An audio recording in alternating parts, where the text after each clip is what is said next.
BLS basic life support. First patient ரெஸ்பான்சிவா இருக்காங்களா இல்லையான்றத பார்க்கணும். கணத்துல தட்டி அது ஓகே அப்படின்னு கேட்கணும். அடுத்து அவங்களோட கேரோட்டிட் பல்ஸ் செக் பண்ணணும். இங்க இருக்க யாராச்சும் 108 கால் பண்ண சொல்லணும். If there is no breathing and no pulse we should start CPR immediately. உங்களோட டாமினன்ட் ஹேண்ட் இருக்குல்ல செஸ்டோட மிட் லைன்ல வைக்கணும். தென் உங்களோட அன்நார்மல் இன்டர்லாக் பண்ணணும். 30:2 ratio 100 to 120 per minute with at least 2 inch deep பண்ணணும். அதாவது 5 cm.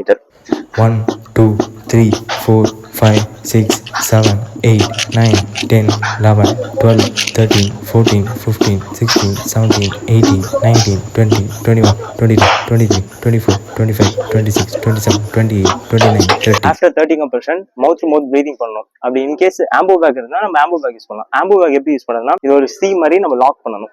மேண்டிபுலும் இதை வந்து இப்படி தூக்கணும். ஹெட் டில்ட் பண்ணி ரேஷியோ பார்த்தீங்கன்னா ஃபர்ஸ்ட் கம்ப்ரெஷன் 1 செகண்ட் தென் 4 seconds ரிலாக்ஸேஷன் பண்ணணும். பேபியா இருந்தாங்க அப்படின்னா 2 செகண்ட் கம்ப்ரெஷன் பண்ணி 3 செகண்ட் ரிலாக்ஸேஷன் பண்ணணும். இந்த மாதிரி 2 times பண்ணணும். பார்த்தீங்கன்னா பேஷண்ட் கான்ஷியஸ் வர வரைக்கும் பண்ணணும். ஃபார் சில்ட்ரன் பார்த்தீங்கன்னா நம்ம 1 handல தான் கம்ப்ரெஷன் பண்ணணும். அதே சேம் 30:2 தான்.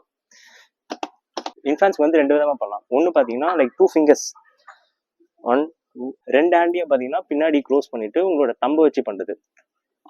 ஃபார் பேபிக்கு பார்த்தீங்கன்னா 1.5 inch தான் பண்ணணும். ஃபார் சோக்கிங் அடல்ட்ஸ் பார்த்தீங்கன்னா MH மேனுவல் பண்ணுவோம். ஃபார் சோக்கிங் அடல்ட்ஸ்க்கு என்ன பண்ணணும், தலைக்கு சின்ன ஹோல்ட் பண்ணி இந்த மாதிரி ஆன்டி கிராவிட்டியா இருக்கும். அதுக்கப்புறம் 5 பேக் டாப் பண்ணணும். 1 2 3 4 5 டு டர்ன் த வே இந்த ஆக்ஸ் பிட்ல பிடிக்கணும். பிடிச்சிட்டு 5 கம்ப்ரெஷன் 1 2 3 4 5